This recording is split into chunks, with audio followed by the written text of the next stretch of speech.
ఏం వంట చేస్తున్నాం ఈరోజు పచ్చిమిర్చి చేపల వేపుడు. పచ్చిమిరపకాయలు ఉంటాయి కదా వాటితో చేపల వేపుడు.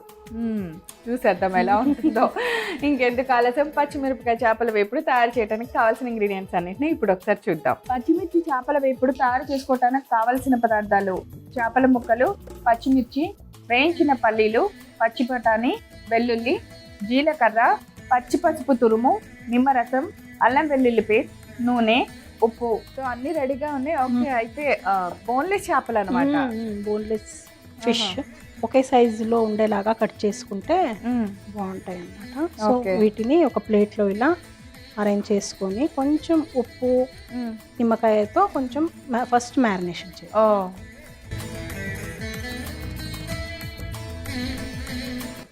కొంచెం ఉప్పు, తర్వాత కొంచెం నిమ్మరసం. ప్లేట్లో ఎందుకు కలుపుతున్నా? కొంచెం అలా పెట్టేసుకుంటాను, కలపడానికి ఈజీగా ఉంటుంది.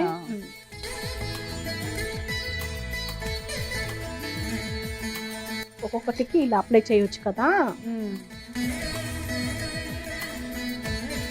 ఒక 5 minutes ఇలా ఉంచితే చాలు. లోపల ప్యాన్ ఒకటి ఆన్ చేయాలి. చాలా కొంచెం తక్కువ వేసారు కదా. తర్వాత కూడా వేరే మసాలా, పచ్చిమిర్చి మసాలా వస్తుంది అనమాట గురించి. అప్పుడు వరకు ఇది కొంచెం నానుతాయి ఇలా ఉంటుంది. ఓకే, దీన్ని ఇలా చేసుకున్నాక పక్కన పెట్టేసుకోవాలి ఒక 5 minutes, 5 to 10 minutes. 1 స్పూన్ అంతా నూనె వేయండి చాలు. ఇవన్నీ కొన్ని వేయించుకొని ఒక మసాలా చేసుకోవాలి. జీలకర్ర, పచ్చిమిర్చి కొంచెం ఇలా ముక్కలు చేసుకుందాం, లేకపోతే పేలుతాయి.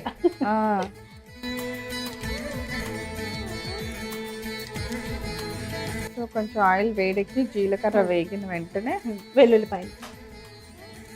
సో ఇప్పుడు వెల్లుల్లి రెబ్బలు, పచ్చిమిర్చి కొంచెం వేయించిన తర్వాత పసుపు, పచ్చి పసుపు తురుము. అవును, మనకి సీజన్ దొరికే వరకు మనం ఒక్కొక్క ముక్క ఇవి వేసుకోవచ్చు అనమాట. పప్పులో కూడా మనం పసుపు పౌడర్ వేస్తూ ఉంటాము. అప్పుడు ఒక ముక్క పసుపు ముక్క వేసుకుంటే మంచిది. సో ఇది పచ్చి పసుపు కొమ్ములు దొరుకుతాయి కదా సీజన్లో, అవి చక్కగా ఇలా తురిమి మీరు ఇవి దొరికిన రోజులు ఇలా వాడమని చెప్తున్నారు వనమాల గారు, బాగుంటుంది అని. అలాగే ఈ పచ్చి బఠానీలు ఎందుకు వేస్తున్నాను అంటే కొంచెం బైండింగ్ ఇస్తుంది అనమాట మనకి ఫిష్ ఫ్రైకి. ఇవన్నీ రుబ్బేసుకుంటే ఒక పేస్ట్ లాగా అవుతుంది కదా. ఆ పేస్ట్కి ఇప్పుడు సీజన్లో మనకి పచ్చి శనగలు కూడా దొరుకుతాయి, అవైనా వాడచ్చు. వేయించి పొట్టు తీసి పల్లీలు వేసేయండి.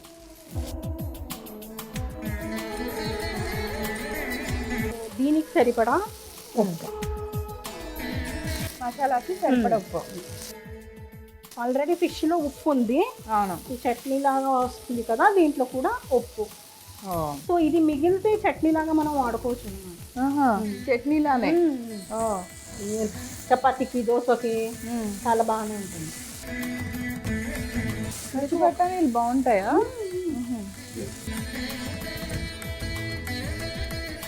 సో ఇప్పుడు ఇది అయిపోయినాయి కదా. సో కొంచెం కూల్ అయిన తర్వాత ఒక పేస్ట్ లాగా చేసుకోవాలి. Okay, done. ఈ పేస్ట్ రెడీ చేసుకొచ్చేలోపు మనం ఏమన్నా వేయించా? లేదు, దాన్ని అప్లై చేసేసి వెంటనే వేయించు. ఈ పేస్ట్ రెడీ చేసుకొచ్చేద్దాం. డన్. సో వనమాల గారు, మనం వేయించిన మసాలా అన్నిటిని, వేరుశనగ పప్పు, బఠానీలు, వెల్లుల్లి రెబ్బలు, జీలకర్ర అండ్ పచ్చిమిర్చి ఇవన్నీ కలిపి, మెయిన్ పచ్చిమిర్చి కదా మనది, పచ్చిమిర్చి చేపల వేపుడు కాబట్టి. సో ఇది రెడీ అయిపోయింది పేస్ట్. ఇంకేం లేదు, మనం వెంటనే ఫిష్ ఫ్రైకి అప్లై చేసి వెంటనే ఫ్రై చేయవచ్చు. ప్యాన్ పెట్టైనా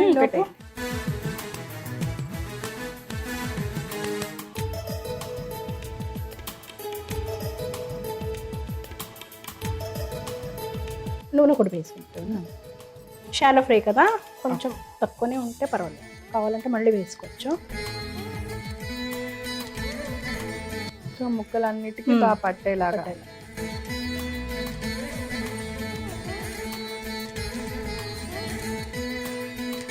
ఇందులో కారం, పచ్చిమిరపకాయలు అంతే, విడిగా కారం ఏమి ఉండదు, మసాలా లేదు.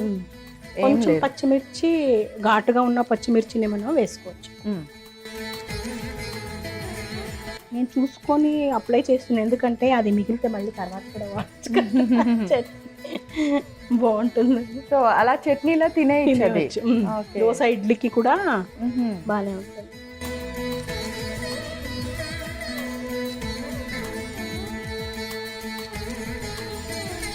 బోన్లెస్ ఫిష్ కాబట్టి ఒక 10 minutes లోపల రెడీ అయిపోతుంది. 5 minutesలో టర్న్ చేసేయాలి.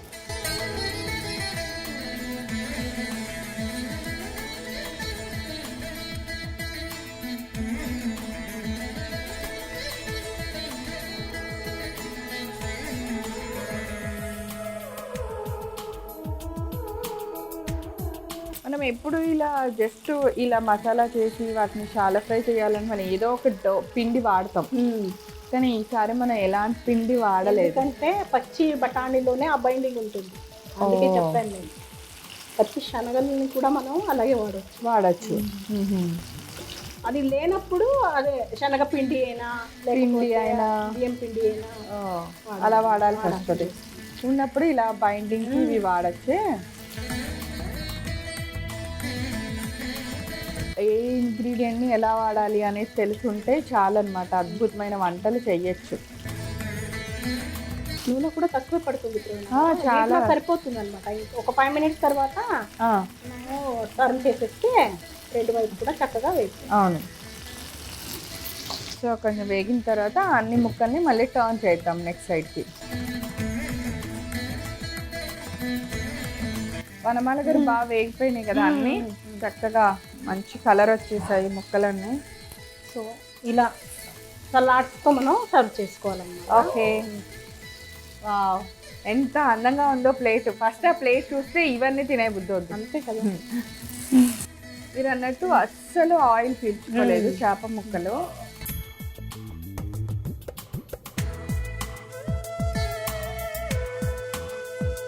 ఒక చిన్న థాట్ ఏంటంటే, అదే క్యాప్సికమ్ని ఒక బౌల్ లాగా చేసి, ఎలా అయినా సలాడ్లో మనం కీరా అలాగే క్యారెట్ తింటాం కదా, కొంచెం నిలువుగా కట్ చేసి ఫిల్ చేసాను అనమాట. సో చిన్న చిన్న టెక్నిక్స్తోనే అంత అందం తేవచ్చు, ప్లస్ అంత బాగా డెకరేట్ చేసినందుకు అవి తింటాం మనం కదా. సో ప్రవీణ గారు, వేడివేడిగా పచ్చిమిర్చి చేపల వేపుడు రెడీ అయిపోయింది. మీరు ఇప్పుడు టేస్ట్ చూసి వేడివేడిగానే టేస్ట్ చేసి. అవును, వేడివేడికి బాగుంటాయి ఇవి. అసలు మీరు చేసిన ఈ బౌలు డెకరేషన్ నాకైతే ఎంత బాగా నచ్చిందో. పచ్చిమిర్చి చేపల వేపుడు తయారు చేసుకోవడానికి కావలసిన పదార్థాలు: చేపల ముక్కలు, పచ్చిమిర్చి, వేయించిన పల్లీలు, పచ్చి బఠానీ, వెల్లుల్లి, జీలకర్ర, పచ్చి పసుపు తురుము, నిమ్మరసం, అల్లం వెల్లుల్లి పేస్ట్, నూనె, ఉప్పు. పచ్చిమిర్చి చేపల వేపుడు తయారు చేసుకునే విధానం: ముందుగా ఒక ప్లేట్ తీసుకొని చేప ముక్కలన్నిటిని అలా పెట్టుకోవాలి. తర్వాత ముందుగా వాటిపైన కొద్దిగా ఉప్పు వేసుకొని, కొంచెం అల్లం వెల్లుల్లి పేస్ట్ వేసి, కొద్దిగా నిమ్మరసం వేసి, ముక్కలన్నింటికి 2 వైపులా కలిసేలాగా కలిపి పక్కన పెట్టాలి. ఇప్పుడు ఒక పాన్ పెట్టి నూనె వేసుకోవాలి. నూనె వేడెక్కిన తర్వాత కొద్దిగా జీలకర్ర వేసి వేయించాలి. తర్వాత వెల్లుల్లి రెబ్బలు, పచ్చిమిర్చి ముక్కలు, పచ్చి పసుపు తురుము వేసి బాగా వేయించాలి. తర్వాత పచ్చి బఠానీలు కూడా వేసి కొద్దిసేపు వేగనివ్వాలి. తర్వాత వేయించుకున్న వేరుశెనగ పప్పు కూడా వేసి, కొద్దిగా ఉప్పు వేసి కొంచెంసేపు ఫ్రై చేసి స్టవ్ ఆఫ్ చేసుకొని అవి చల్లారిన తర్వాత పేస్ట్ లాగా చేసుకోవాలి. ఆ పేస్ట్ రెడీ అయిన తర్వాత మరలా స్టవ్ వెలిగించి పాన్ పెట్టి కొద్దిగా నూనె వేసి వేడెక్కిన తర్వాత ముందుగా పేస్ట్ చేసుకున్న మిశ్రమాన్ని ఫిష్ ముక్కలన్నిటికీ బాగా పట్టించాలి. వేడెక్కిన నూనె వేసి 2 వైపులా బాగా ఫ్రై చేసుకోవాలి. బాగా ఫ్రై అయిన తర్వాత స్టవ్ ఆఫ్ చేసుకుని చేప ముక్కలన్నిటిని ఒక ప్లేట్ లోకి తీసి సర్వ్ చేయండి. అంతే, ఎంతో రుచికరమైన పచ్చిమిర్చి చేపల వేపుడు రెడీ.